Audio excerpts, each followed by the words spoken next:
Hello मेरे प्यारे बच्चों, उम्मीद करते हैं कि आप सभी स्वस्थ और आनंदपूर्वक होंगे अपने अपने घरों में। आज की क्लास में हम वाच्य पढ़ेंगे। नोट्स आप लोगों को मैंने प्रेषित कर दिया था और आज हम उसको समझेंगे इस वीडियो के माध्यम से। वाच्य, जैसा कि आप सब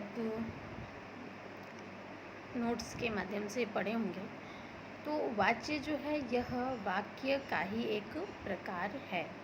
ठीक है, वाक्य किस प्रकार के होते हैं, वाक्य में क्या बताया जा रहा है, वही वाच्य में प्रदर्शित होता है।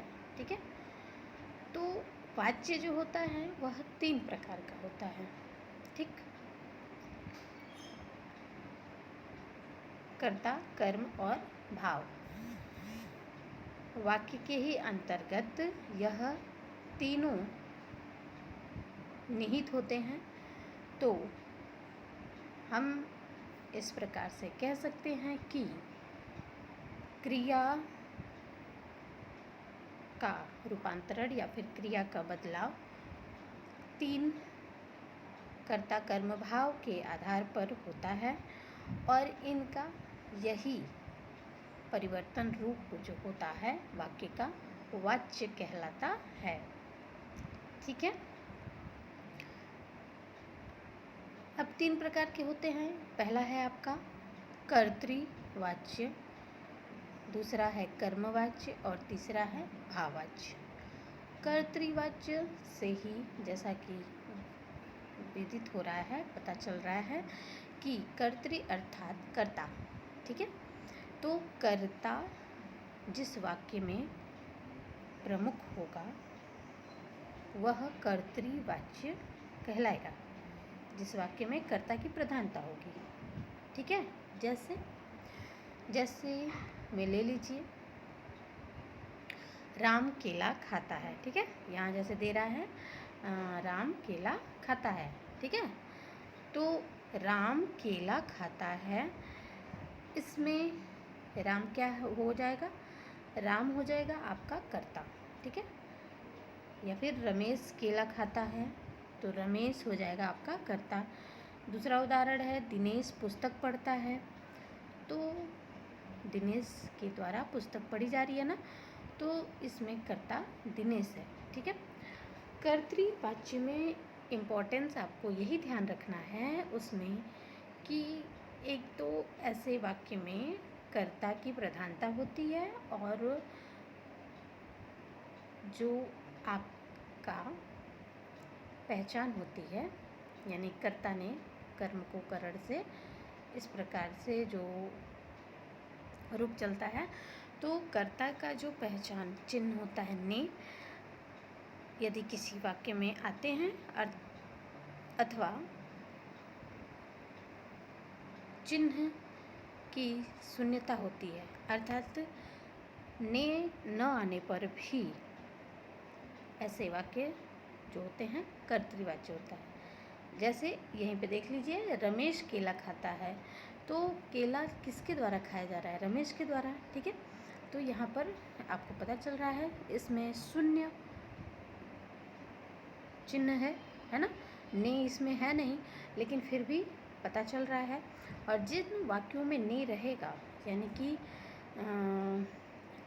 राम ने केला खाया, तो कर्ता के साथ साथ ने उसका जो पहचान चिन्ह है वह भी साथ में आ जाए, तो ऐसे वाक्य जो होते हैं वह कर्तृवाच्य होते हैं।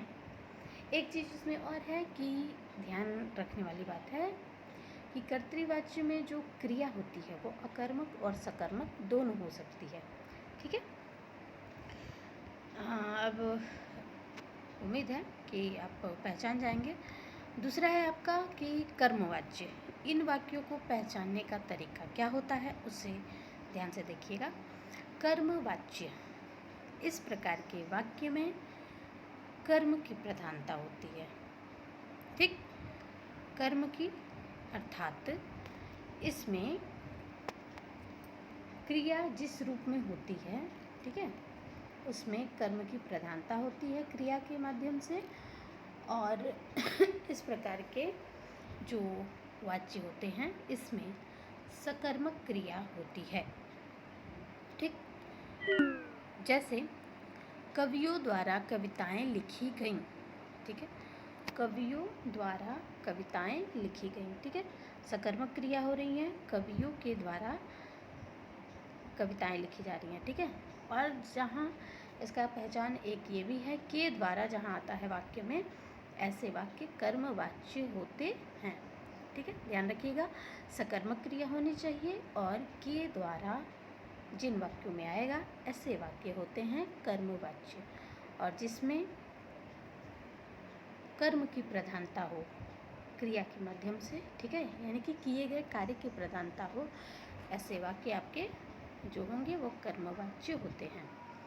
ठीक, जैसे इसी में एक और है, रोगी को दवा दी गई या उसके द्वारा पुस्तक पढ़ी गई। रोगी को दवा दी गई, ठीक है, तो इसमें भी दवा किसको दी जा रही है, तो रोगी को, ठीक है, लेकिन रोगी में रोगी कोई भी हो सकता है ना, किसी भी प्रकार का रोगी हो सकता है।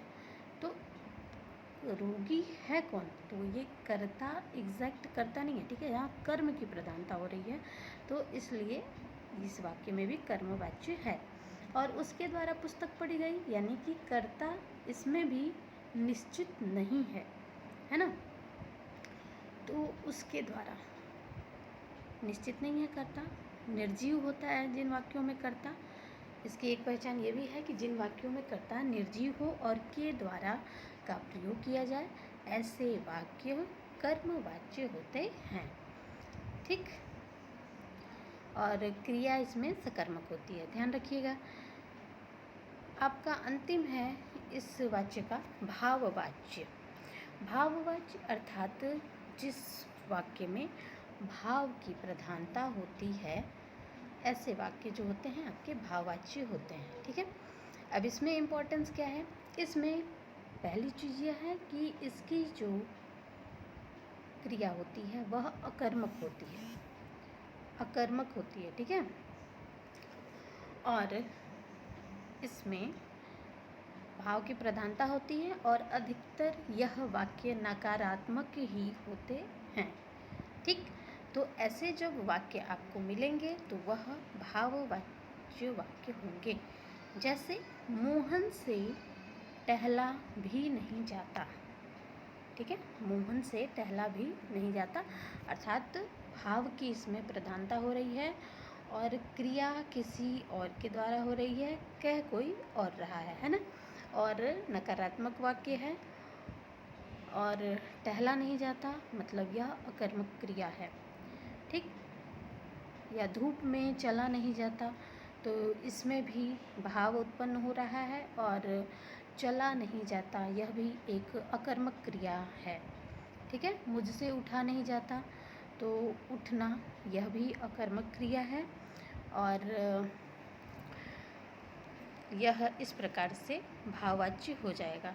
ध्यान रखिएगा, भाववाच्य में से जो होती है, कर्ता के बाद से का प्रयोग होता है, अकर्मक क्रिया होती है, और यह नकारात्मक, अधिकतर यह वाक्य नकारात्मक होते हैं, यही इसकी पहचान है। तो इस प्रकार से यह वाक्य आपका यहाँ पर समाप्त हो रहा है। उम्मीद है कि आप सभी को समझ में आया होगा।